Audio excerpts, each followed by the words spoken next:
Previously nga gumawa tayo ng contents tungkol sa mga alternative inks sa mga models ng printer, kagaya ng Canon, Brother at Epson. At lahat ng mga details na sinabi ko sa inyo doon ay nasa sa inyo kung magti-take din kayo ng risk at kung gagawin nyo yung mga sinabi ko sa inyo doon, 'di ba? So kung hindi pa kayo ready mag-take ng risk, wag nyo talagang gawin yung mga sinasabi ko dito or yung mga sineshare ko dito. Kasi talaga sa larangang to, kailangan mo talagang mag-take ng risk. Kumbaga sugal din talaga ang printing business. Kahit naman ano sigurong business sugal naman talaga yan. So dito, may mga nag-comment sa atin ngayon. Shoutout sa'yo, Rasmus. Sabi niya dito, not worth it daw mag-alternative ink. So eto yung kanyang way of thinking, no, 'di ba? Sabi pa niya dito, sa taong ito, nakadalawang palit ako ng printer head. Sumakit lang ang ulo ko, balik daw tuloy siya using kanyang HP printer. Kung ayan yung perspective mo, tropa, no, depende kasi. Sobrang daming dahilan kung bakit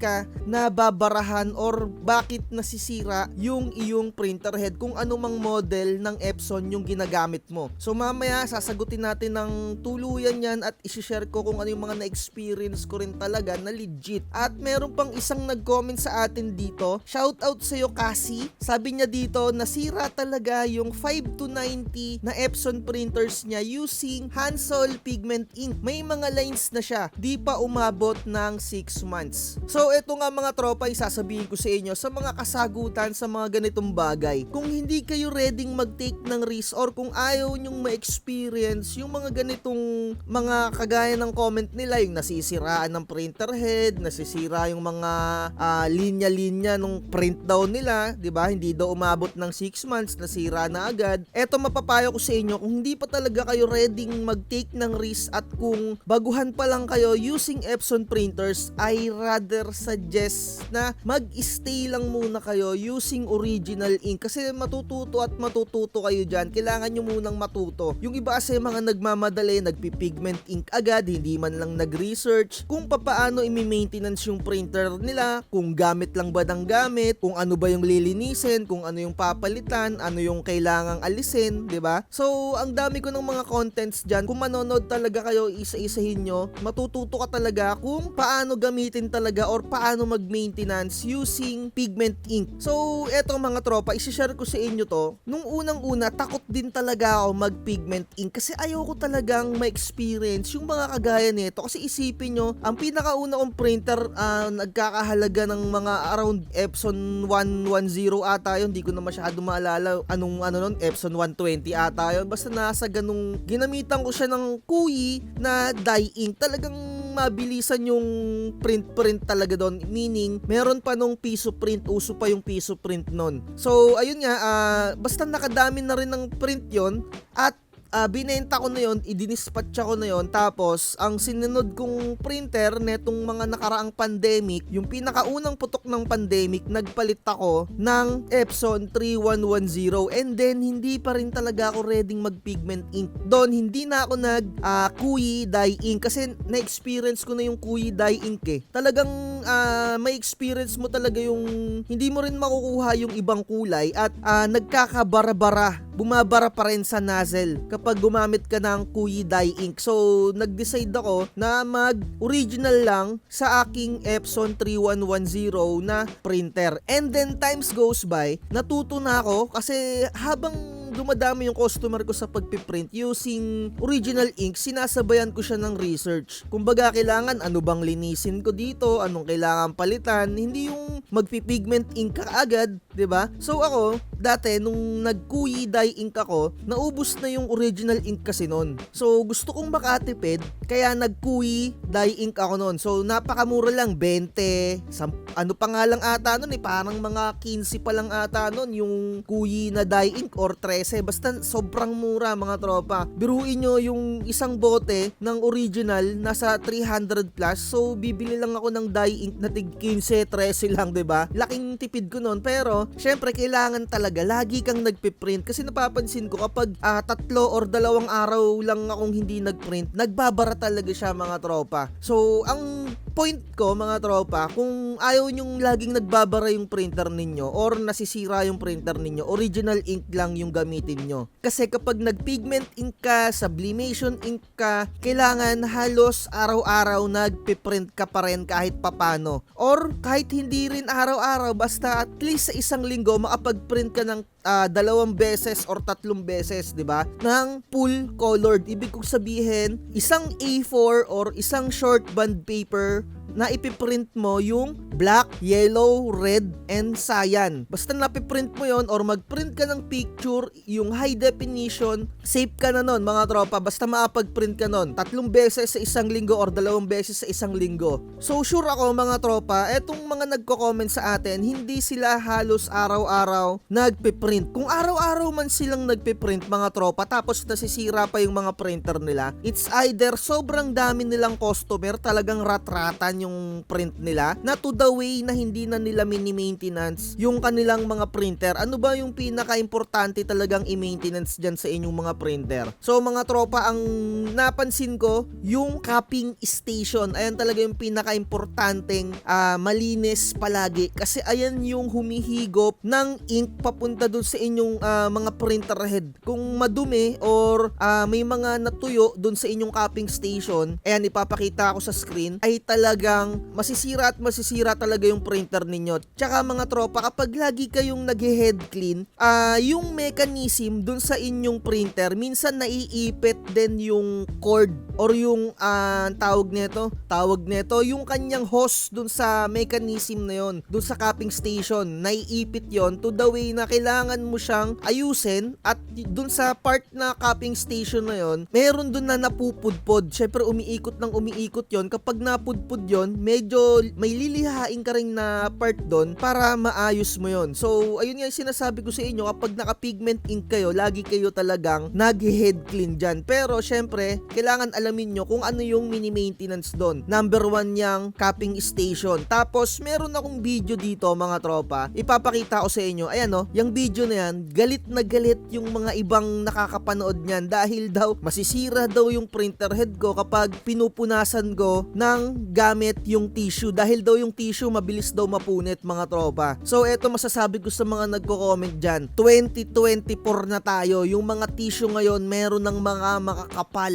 parang mga face mask yan, meron dyang mga 3-ply, 4-ply, mga ganyan. Kumbaga ibig ko sabihin, yung kapal niya parang 3 doble, 2 doble, kaya hindi siya mabilis mapunit kapag dumikit siya dun sa ilalim ng printer head. 3 taon ko nang ginagawa yan mga tropa, at yung aking Epson 805 talagang goods na goods pa rin. Basta maalaga lang kayo, lagi yung nililinisan at iwasan nyo yung pagiging dugyot dyan sa inyong mga printer, diba? No? Kasi nakakahiya din kapag meron kayong mga customer na ikita yung printer ninyo. Although kumikita talaga kayo, pero syempre yung mga gamit nyo dyan sa inyong mga printing business, nagiging salamin din yan kung anong klaseng pagkataong meron ka. So kung dugyot yung mga gamit mo dyan, so syempre may mga taong tumitingin sa mga gamit na ayun na yung nagiging salamin nila kung ano yung katauhan mo. So kung dugyot ka, dugyot din yung printer mo. Ibig ko sabihin, kung dugyot yung printer mo, dugyot pala yung galawan mo, 'di ba? Nakakahiya na nakikita ng customer mo yung mga ganon, 'di ba? So meron akong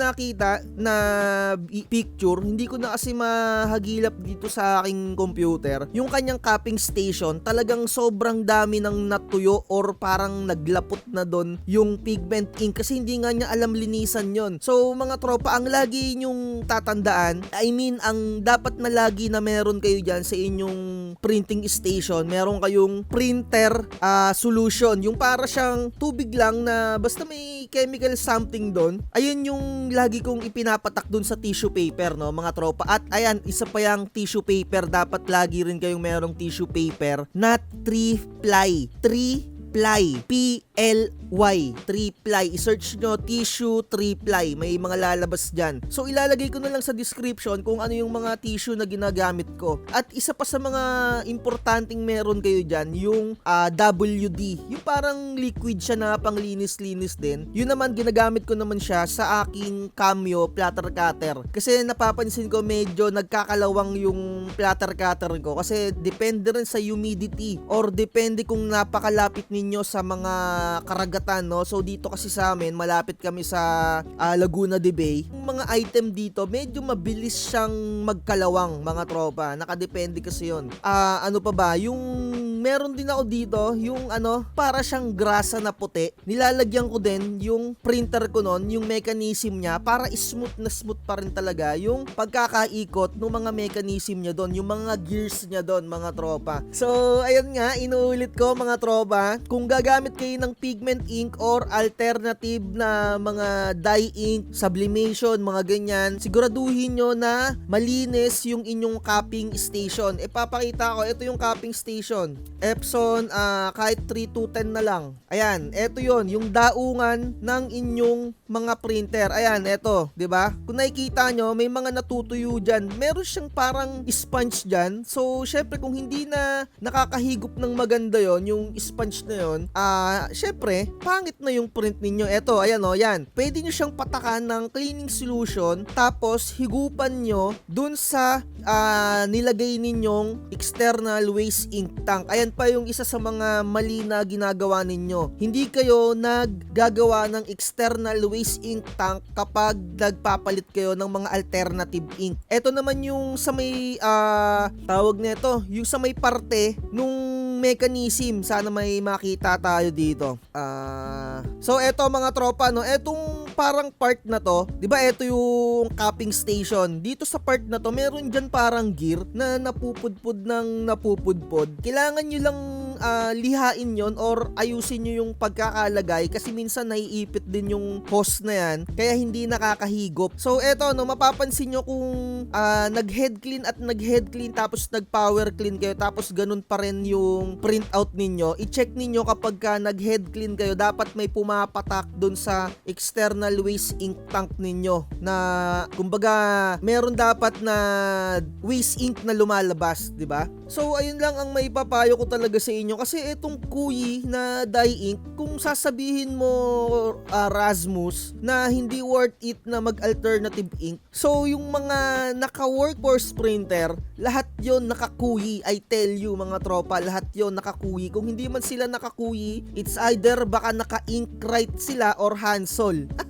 So, ito ang isi-share ko sa inyo. Meron akong mga naririnig-rinig talaga na chismis. Sobrang dami nang nakakapagsabi sa akin na maganda daw tong Inkrite. Kasi si Inkrite, meron siyang per code. Kumbaga, hindi siya parang universal yung ink niya. Meron siyang per code.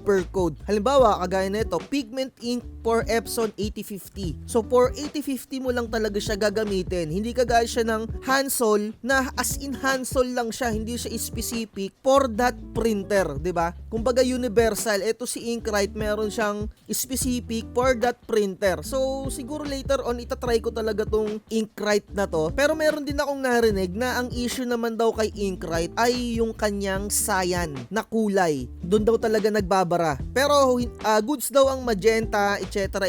na kulay. Doon lang sa cyan. Pero siguro yung nag-comment na yon, baka ang ginagamit niyang ink ni Inkrite ay yung parang pang universal. Ang gamitin nyo siguro dito yung per code. Ayun, may mga code kasi sila. May mga per models, 'di ba? Unlike kay Hansol, kapag sinabi mong Hansol pigment ink, 'di ba? As in, yun na yun. Wala nang per model. Pero ito, i-share ko nga sa inyo. Etong Hansol, may issue ako dito sa black na version 2. Sobrang bilis niyang matuyo, to the point na isang araw lang ako hindi mag-print, talagang nagbabara na siya. At sa magenta at sa yellow, ayan yung mga na-experience kung laging nagbabara. Pero kaya nga sinasabi ko sa inyo, at least 3 times a week makapag-print kayo, kasi talagang matutuyo yung mga ink na yan dun sa inyong printer head, 'di ba? So sa mga naka-Kuyi dye ink naman, lagi kong sinasabi sa inyo, kung hindi ratratan yung inyong mga customer, kung bibihira lang may customer sa inyo, ibig ko sabihin na ratratan sa isang araw, at least na pag-print ka ng 1,500 na page or mas mahigit pa doon. Talagang sulit na sulit sa'yo to, mga tropa. I tell you, lalong-lalo na malapit na naman ang eleksyon. Marami na namang mga papaldo na gumagamit ng workhorse printer. So, ayun.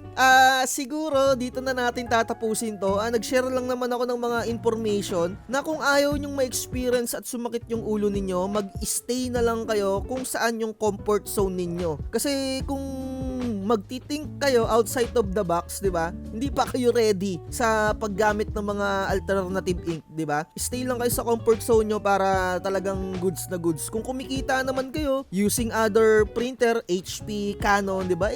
Dyan na lang kayo, di ba? Kasi ayoko rin masayang yung mga hard-earned money ninyo, di ba? Ito nga yung advocacy natin dito na ayokong nagpapauto kayo na kahit kaninong Poncio Pilato, di ba? So, dito, kay Cassie, sa mga lines na yan, subukan mong ayusin yung cupping station mo, linisan mo yan, patakan mo ng cleaning solution at mag-install ka ng external waste ink tank. So, ayun lang talaga masasabi ko talaga sa inyo eh. Kasi, wala akong ibang other na ginagawa dito sa mga pag-maintenance ng printer ko. I-actual na lang natin siguro sooner or later kapag ka medyo trip ko ng bulat-latin etong Epson 5290 ko. At saka eto pa mga tropa, no, huwag nyong hahayaan na nagkukulang yung inyong mga ink. Kumbaga dito sa inyong mga damper ng inyong mga printer ay kulang yung nakalagay na ink sa mga ganyan. Eto kagaya ng sa video na to, lagi nyong pupunuin yung inyong mga damper kasi nakaka-damage yan sa inyong mga printer.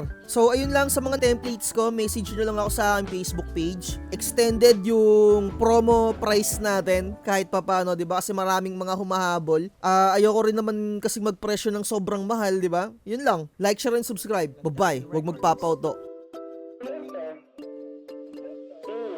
Chill lang, relax, ngiti. Chill lang, relax, ngiti, ngiti, ngiti. Chill lang, relax, ngiti.